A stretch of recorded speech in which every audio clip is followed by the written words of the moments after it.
All right, let's talk LSU Tigers here for a little bit. Obviously, LSU fans, as you guys know, the season did not go the way you guys wanted it to, but there is an opportunity in the SEC. We all know it. Alabama is trending down. We look at a newcomer like Oklahoma is really struggling. Georgia just lost to Notre Dame. Tennessee looked really bad against Ohio State. There is a great opportunity for LSU to take control of this conference if they can fix one side of the ball, the defensive side of the ball, and they're making move after move for both the short term and the long term to do just that. And this latest recruiting news is another step in that direction. Exciting update out of Baton Rouge. But first, I'm Nick, and this is Saturday Morning Inspection.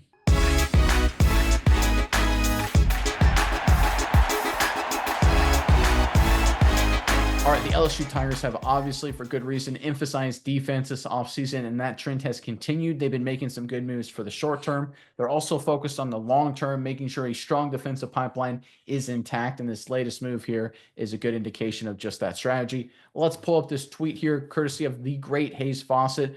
Highly recommend you follow Fawcett. He is the go-to person for all kinds of recruiting and transfer knowledge. Give him a follow if you haven't already. But according to him, breaking four-star defensive lineman JaReylan McCoy has committed to LSU. He tells me for at On Three Recruits.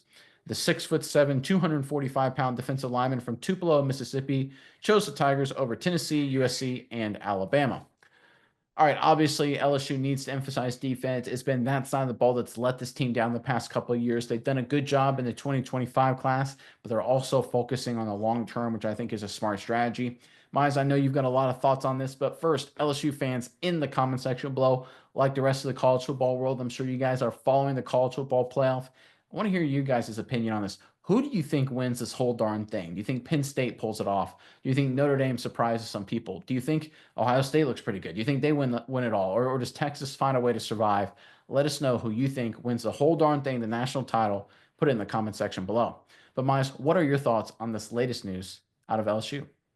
Yeah, Nick, and we talk about LSU, we talk about the future of this program. Let's talk about 2025 first to show the direction that we think this team is going in before we get into McCoy in this 2026 class. 2025, a lot of good news. I think Nussmeier coming back. I think this offense is probably going to be squared away for the 2025 season.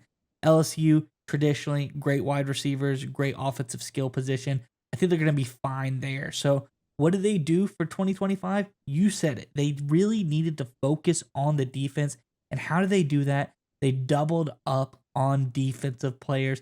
They got 14 of these guys on this 2025 class are defensive players, nine compared to nine offensive players for the LSU Tigers.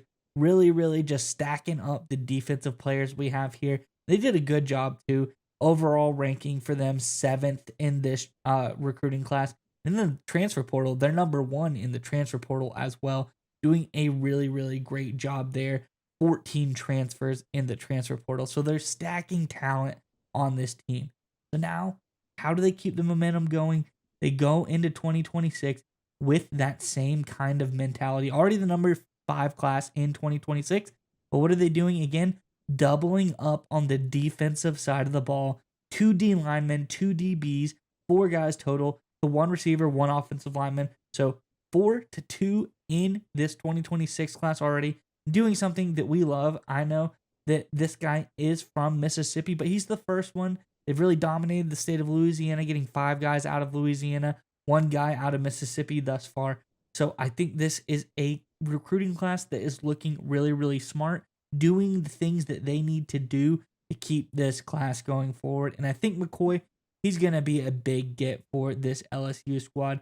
Really talented guy, high 4-star grade, 6'7", 250. This guy's going to be a beast. LSU's been known to produce some really solid defensive linemen as well. I think this is a good get, but you see the totality of the circumstances. You see how LSU has been building these last couple of recruiting classes. Like you brought up early, they've been focusing on the defense, and I think this is another get in this 2026 class. And what I would assume we look forward a year from now, we look back to here, and we're saying, man, they really doubled up on defensive players in this class, and they're really making a concerted effort to keep this defense rolling. Yeah, I think the concerted effort and the fact they're double dipping 2025 and 2026 is really important to emphasize here. It reminds me a little bit if you go back to Bill Belichick's days with the New England Patriots when he was the head coach there. And Belichick and Coach Kelly, obviously, they have a good relationship. They know each other very well. Belichick was famous where if his team had a weakness, he had no problems double or even triple dipping to try and improve the team. After the 2003 season, he hated the DBs that the Patriots had. He went out and signed like three guys, right? Of course, he famously, heading into the 2007 season, acquired Wes Welker and Randy Moss, and then later drafted Rob Gronkowski and Aaron Hernandez in the same draft, right? Known for double dipping, saying, listen, if we've got a problem, we're going to take multiple bites of the apple because we got to fix it.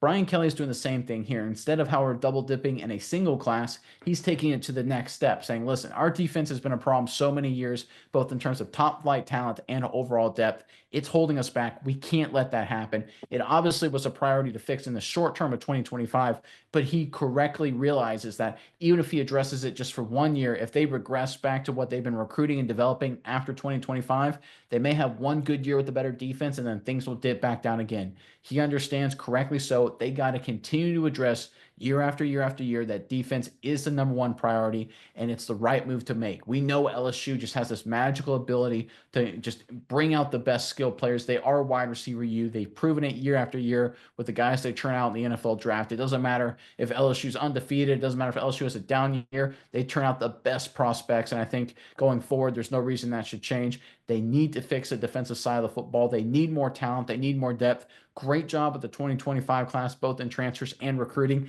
But I love the fact that Coach Kelly's saying, yeah, that's not good enough, right? One good class, that ain't going to solve our defense. We need 2, 3, 4, 5, 6, 7, 8, however many classes it takes to get a new regime of defense coming back to the LSU Tigers, get DBU coming back, get the Glenn Dorseys of the world, those style players coming back into the fold. That's what LSU needs to return to glory. And I think Coach Kelly here is taking the right approach, double dipping, making sure beyond any shadow of a doubt they rebuild this defense.